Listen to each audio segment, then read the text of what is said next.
Lately there's been a trend developing where a lot of anglers have been doing well on snapper on our soft vibes. They're a lipless crankbait style lure, soft so they feel like the real thing, they vibrate when they lift, they're a great baitfish imitation. At the moment I'm going to test them out in some deeper water, see what results we can turn up.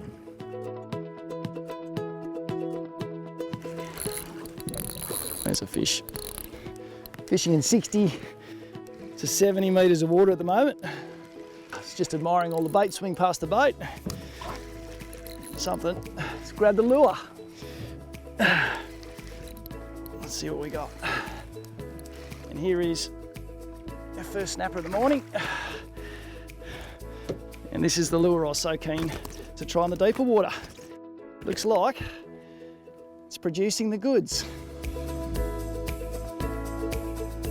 And I'm fishing in reef water like this. I spend a lot of time driving around to find the schools of fish before I start dropping a lure on them, and this is exactly the sound I want to see. 65 metres of water, I've got bait sitting up off the bottom and I can notice discrete arches swimming around with that bait. Now I know if I get one of these lures down there, it's going to imitate that bait and I've got every chance of catching one of those snapper.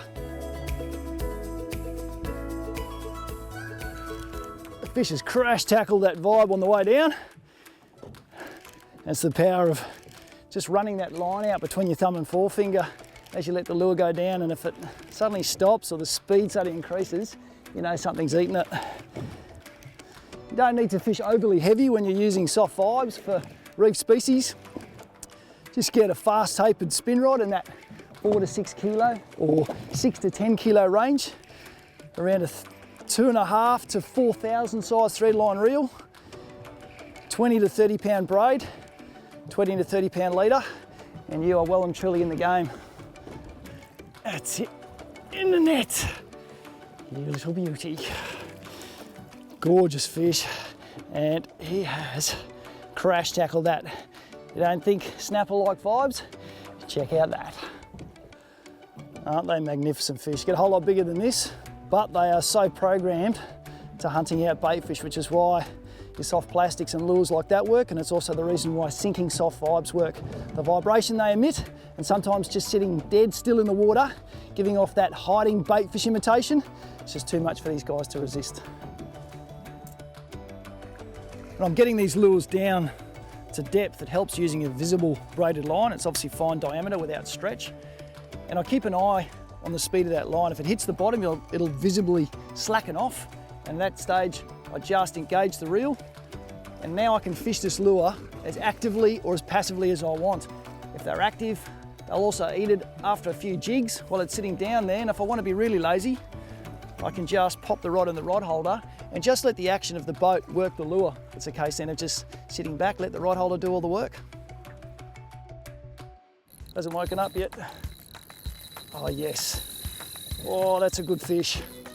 The vibe has just been clunked. Just going to try and ease it up off the bottom now. Ease it up. So close to reef right now, and there he is. All over. Whoa, that was a big snapper. And sometimes when you hook them close to reef, they find their way home. Damn. To catch that fish directly beneath the boat, what I've been doing is casting this soft vibe a long way up current. There's a bit of current pushing past the boat at the moment, so if I drop straight behind me, it's going to push too far away, water pressure builds on the line, and I don't get this down to bottom. So I've picked a relatively big soft vibe, it's 30 grams, so I've picked it mainly for the weight to get me down and to help me get down to the reef. A good cast up current, and then just feed the line out, and hopefully the next one I catch might even get back to the boat. Fishing with soft vibes for snapper is a very easy technique, and you can make it as passive or active as you want it to be.